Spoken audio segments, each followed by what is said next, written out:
Okay, sebelum I start cerita kisah minggu ini, I nak kongsi sikit yang kita dah tukar timing untuk upload kisah seram. Kita dah bukan bersiaran setiap Selasa, tapi kita bersiaran setiap Rabu malam. I tak nak announce dekat page, so siapa yang tengok video ni dia akan tahulah. So kita dah akan bersiaran setiap Rabu jam 9 malam. Kelas seram ada, jangan risau, kelas seram ada, dia akan buat comeback, so korang tunggu je, okay?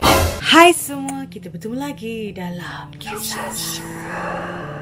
Kali ni I nak share satu kisah yang dihantar oleh Suzila tentang housemate dia yang merupakan seorang pengabdi setan. Sebelum I mula cerita, subscribe lah dulu.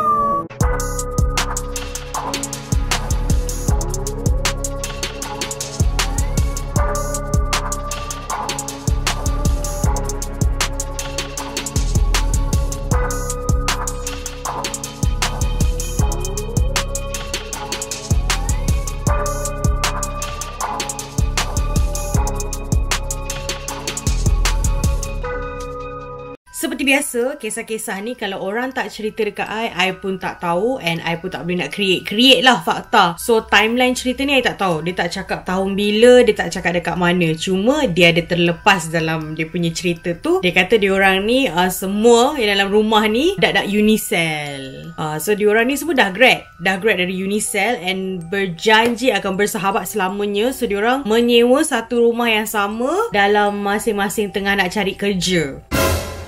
And jangan risau, setiap nama dalam kisah ni telah pun diguna nama samaran oleh penghantar story ni. So korang yang mana budak-budak Unicell ni tak payahlah macam nak search dekat portal korang Suzila, tahun bila belajar, course apa, grad bila, tak payah. Buang masa. Suzila tu bukan nama sebenar.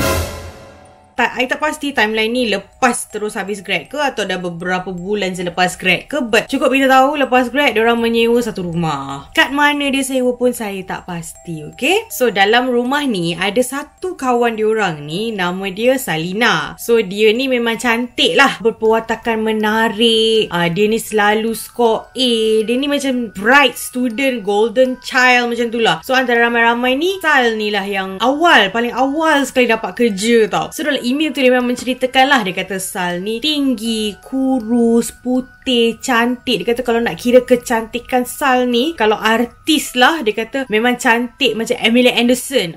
Cantik betul Sal ni Tapi dia kata tak penting sangat lah, cuma dia nak bagi tahu je lah betapa cantiknya Sal tu. Yang dia nak cerita sekarang ni ialah gangguan di rumah.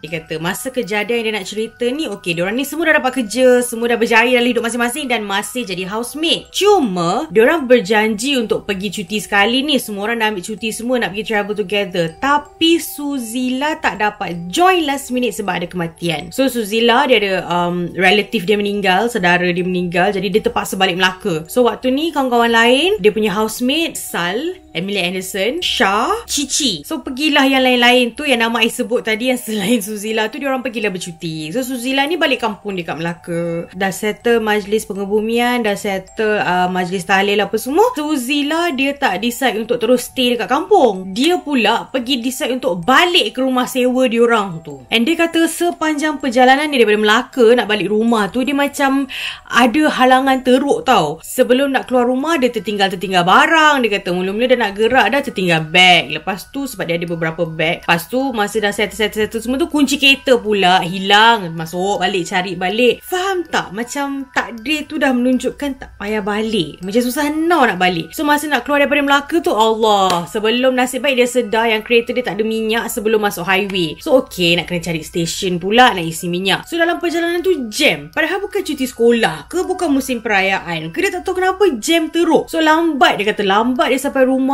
Dia sampai rumah sewa tu dalam macam lepas isyak macam tu, dia kata. Malam lah. Dia keluar siang, dia kata.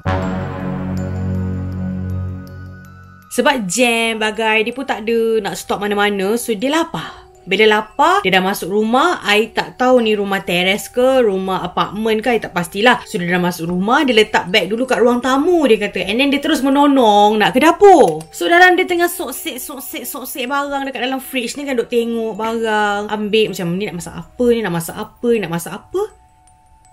Dia terdengar bunyi tapak kaki berlari. Sudah. Dia dengar macam kat dapur tu tau, ada orang lari macam tu tau. So dia macam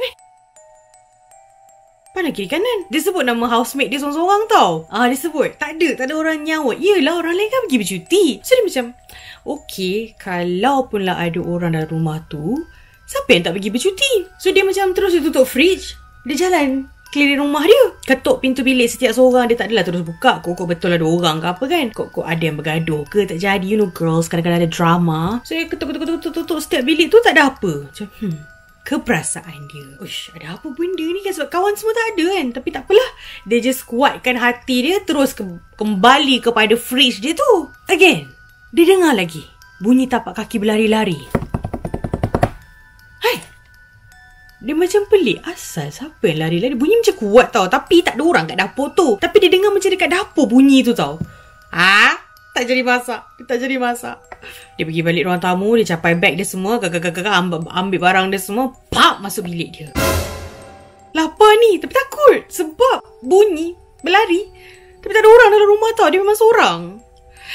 Okay, dia kata untuk disclaimer, dia tak pernah lah ada apa-apa gangguan sebelum ni. Dia memang biasa je duduk rumah seorang-seorang. Cuma kali ni memang dia daripada masuk tu dia sebenarnya dah rasa takut. Dia tak pasti sebab rumah tu ada benda ke, atau sebab dia balik malam ke, jiran semua dah tidur ke. Dia macam bercampur bau perasaan dia macam tak tentu arah tu. Kenapa hari ni, malam ni dia rasa seram sangat kat rumah? Bukannya tak pernah seorang-seorang sebelum ni kan. But it's okay, dia dah capai beg dia tu. Dia masuk bilik dia. Dia tutup pintu, kunci. Time ni dia tak adalah fikir hantu sahaja. So macam, adakah orang pecah masuk? So dia cepat-cepat masuk bilik dia, kunci. Waktu ni dia tak tahu nak buat apa. Dia masih dengar bunyi tapak kaki. Tapi dia dengar kat luar bilik lah. Dia duduk dengar macam kat luar. Dia kata okay, duduk diam je di dalam bilik tu tau. Dia macam okay, whatever yang kat luar tu, tolonglah jangan masuk bilik. So dia duduk je kat atas katil dia tau, tengok pintu. Dia kata dekat bilik dia ada baseball bat tau. Sebab dia kata biasalah kadang-kadang perempuan kan memang kena ada senjata untuk mempertahankan diri. So dia memang bawa katil dia ada baseball bat. Dia kata memang macam filem lah, macam filem Mak Saleh dah hidup dia tu time tu. Dia macam okay, standby. Kalau ada je orang gerakkan tombol tu, hampuk orang tu. Itu dia punya situasi. Dia tak tergerak langsung nak call polis ke, nak call jiran ke, nak call kawan-kawan yang lain. Tak. Tapi memang time tu dia kata tak tahu kenapa dia tergerak untuk hanya standby dengan baseball bat dia tu. Yang paling dia tak akan lupa adalah dia nampak macam ada bayang-bayang depan pintu bilik tu munda-mandi.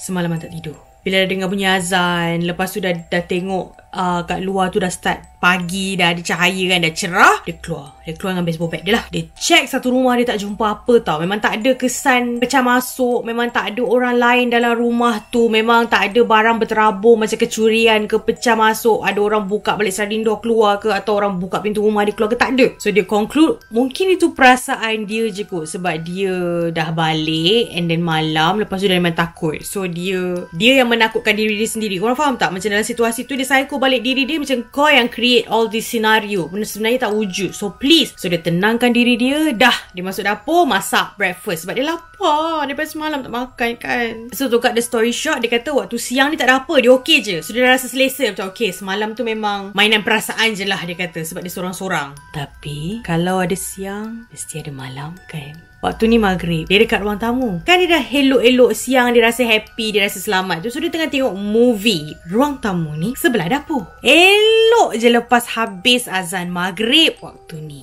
Dia dengar balik tapak kaki berlari-lari. Allahu Akbar. Dia dah macam, ush, bunyi datang dari dapur. Bunyi yang sama dia dengar macam semalam.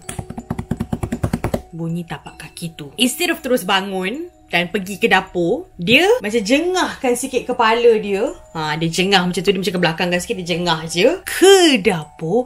Dan dia nampak ada lembaga berwarna hitam, berambut panjang, memandang tepat ke arah dia. Dan yang lagi buat dia tergamam adalah benda ni. Dia punya position tu bukan berdiri. Dia tergantung dari siling dapur tu.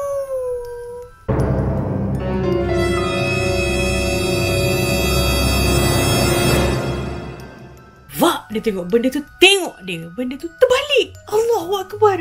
Dia macam apa ni? Dia terus alih pandangan dia macam, ya Allah, apa aku tengok ni kan? Dia macam tengah process thoughts dia. Sebab benda tu terbalik tau. Dia kata benda tu macam kelawar, terbalik macam tu. Dia tengok benda tu macam badan tu macam gelap, hitam, tak pasti kain ke badan ke apa ke. Dia tak boleh nak ingat. Sebab dia tengok sekali lepas tergamam macam tu, dia terus alihkan dia punya pandangan. Takut nak double check balik apa yang dia nampak tu betul ke tak. So dia terus macam dalam mengelakkan untuk pandang ke arah dapur ni, dia terus berlari mencecet masuk bilik dia, tutup kunci pintu, lompat atas katil. Dia terus macam baru dia faham semalam kenapa dia dengar orang berlari-lari waktu dia dekat dapur, tapi dia tak nampak siapa-siapa. Benda tu berlari-lari atas dia. La ilaha illallah.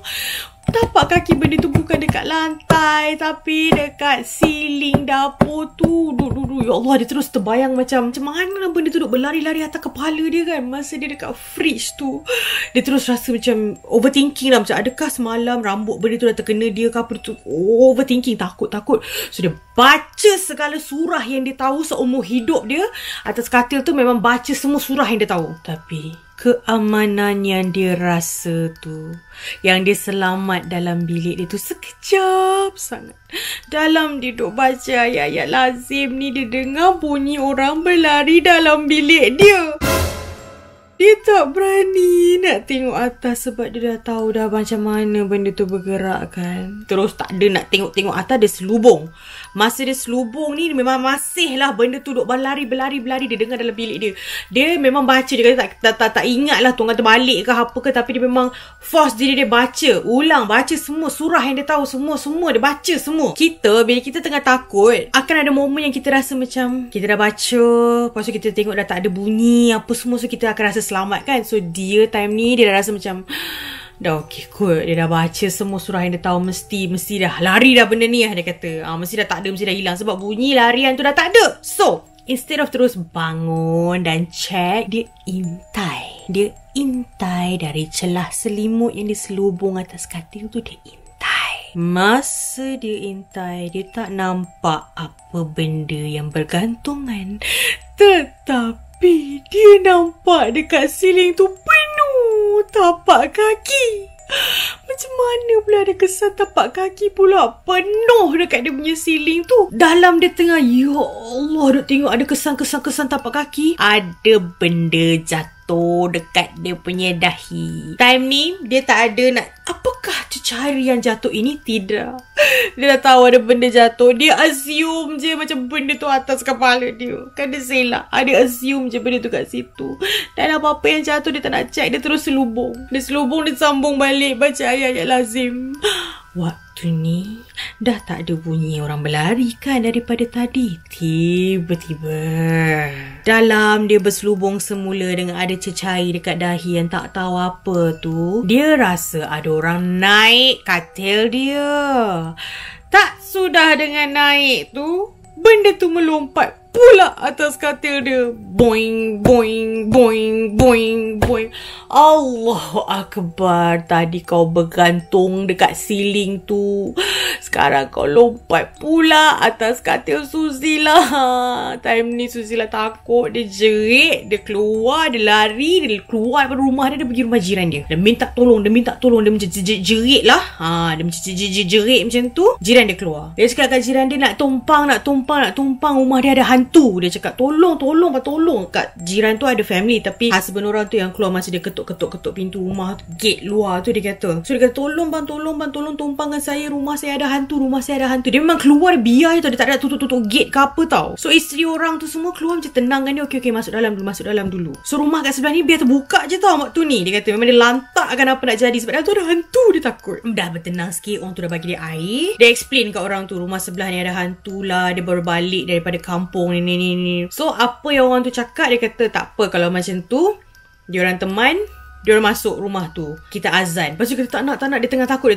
So dia kata okey. So orang tu tanya dia plan dia, so you nak buat apa? Dia kata kejap, bagi dia call housemate dia kejap nak explain. Lepas tu pakcik tu cakap lah, ni keluar ni rumah tu macam mana nak kunci? Dia kata dia tak berani. So pakcik tu lah pergi kat rumah dia sorang-sorang, buka lah kan semua lampu, kunci masih ada dekat grill tu, ambil kunci-kunci rumah tu, lock, bagi dia kunci. So dia dekat rumah jiran dia waktu ni. Dia call segala housemate dia, semua tak angkat. Lah dia call, dia pun tak ingat siapa yang angkat lah phone tu, tapi dia explain macam dia ada hantu, ada benda dia kena kacau, dia tengah kat rumah sorang-sorang ni apa semua. Lepas tu Sal minta dia paskan phone tu dekat pakcik jiran tu. So pakcik tu pun explain lah. Dia kata Suzila ni dah lari daripada rumah sebelah. Rumah semua tadi tak kunci, pakcik yang tolong kuncikan. Pakcik dah check tak ada apa. So Sal ni cakap dekat jiran tu, dia kata, boleh tak pakcik tolong tumpangkan dia dekat rumah tu sekejap ke apa ke, biar keadaan rumah tu kalau betul berhantu sekalipun, kita orang balik bercuti, nanti kita orang settlekan. So pakcik tu explain lah, aku ni tak boleh nak bagi tumpang. Perempuan ni perempuan, anak-anak aku ni semua jantan, but it's okay. Dia tak ada nak masuk campur ke nak panggil polis ke apa, tak ada. But tak apa, bab si Suzila tu nanti diorang sort kan. But okay lah, dia respect lah decision Sal tu. Dia kata tunggu diorang balik baru diorang ramai-ramai sit down fikir nak buat apalah. Sebab pakcik tu ada cakap, kalau betul ada hantu, pakcik tu ada kenal orang, boleh tengok-tengok kan, ada ustaz. Typical macam dalam kisah-kisah hantu ni kan, mesti ada seorang yang kenal ustaz lah, bomoh lah, so whatever lah. That's why Sal cakap, jangan buat apa-apa dulu, tunggu kami balik, nanti kami akan sortkan sendiri, itu rumah kami. So memandangkan Sal dah pesan kat pakcik tu jangan buat apa-apa, and diorang lagi 3 hari je nak balik. So pakcik tu explain lah dekat Suzila, macam, kau nak buat apa sekarang ni? Aku memang tak offer lah untuk tidur kat sini sebab tak manis, dia ada anak-anak bujang kan. So Suzila kata, okay tak apalah, tak apa. Dia nak minta pakcik tu teman masuk rumah, pakcik dengan makcik tu lah teman masuk rumah, dan memang barang dia pergi rumah kawan dia tidur, dan ada kawan lah. So okay lah. Okay, so Suzila tu memang tunggulah kawan-kawan dia balik semua. So masa dia tidur dekat rumah kawan dia yang tak bernama ni, tak ada apa berlaku lah, memang tak ada gangguan, tak ada apa semua. So lepas si Sal, Syah dengan Cici ni semua dah balik cuti, pulanglah Suzila ke rumah sewa mereka. Masa diorang balik rumah sewa ni, tak ada apa tau. Tak ada nampak lembaga ke, tak ada dengar bunyi orang berlari ni semua apa, tak ada. So Sal dah macam, diorang cakap lah, tu lah kau duduk sorang-sorang, patutnya kau dah tahu dah ambil cuti, kau duduk je lah kat Melaka. Penakut duduk kat rumah, lepas tu kau cakap rumah berhantu. Sebab almost seminggu lepas diorang balik cuti tu, memang Sal dekat rumah tu, Suzila kat situ, Syah kat situ, Cici kat situ, tak ada siapa pun kena gangguan apa-apa. And dalam masa seminggu tu, pernah Cici duduk rumah seorang je. Tak ada lembaga terbalik lah apa ni semua, tak ada bunyi tapak kaki, tak ada.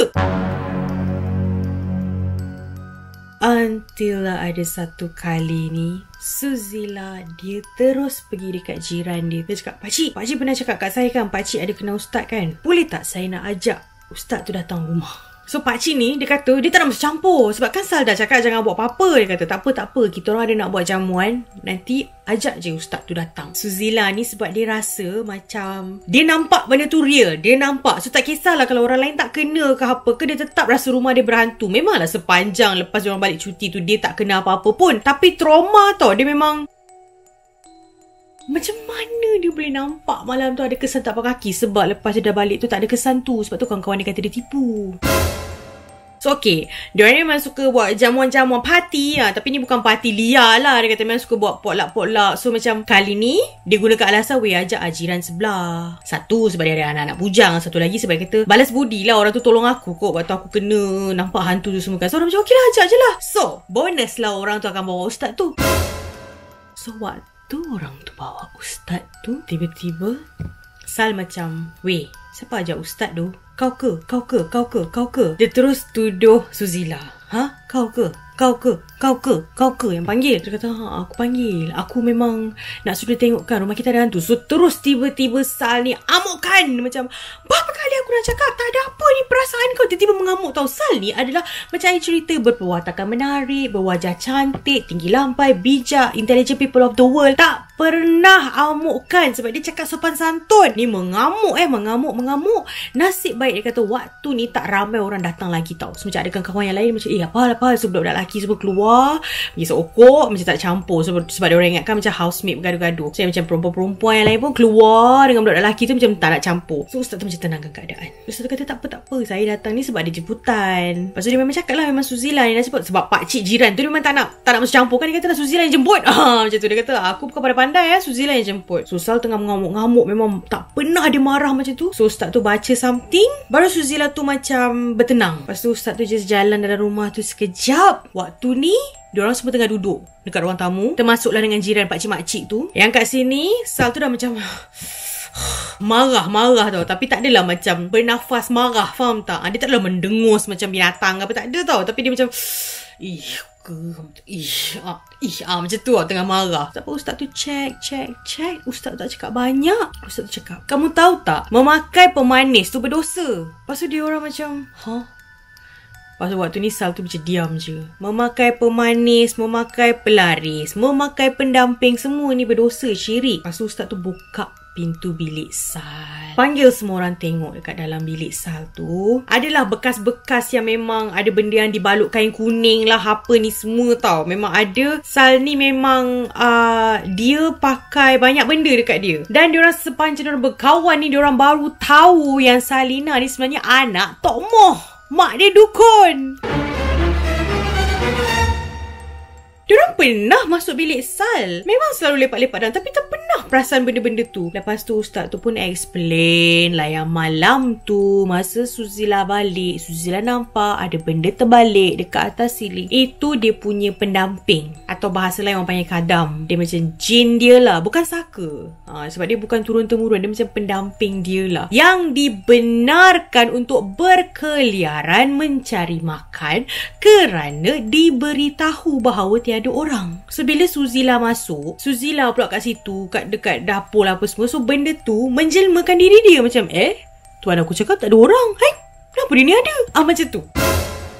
So tak tunggu lama lah. Suzila, Syah dengan Cici, diorang ambil keputusan untuk berpindah keluar. Kerana mereka tak berani dah nak duduk dekat rumah yang it turns out ada bilik sebelah tu ada hantu kat dalam tu. Belaan kawan diorang sendiri. Dan diorang memang lost contact totally dengan Salina. Sejak kejadian tu pun, dengan kawan-kawan lain pun diorang macam renggang dah. Macam masing-masing dah tak nak jumpa each other, dah tak nak hang out with each other. Sebab maybe diorang macam, this is not the circle I want lah kot. So masing-masing bawa haluan masing-masing. So tidak bersahabat selamanya lah.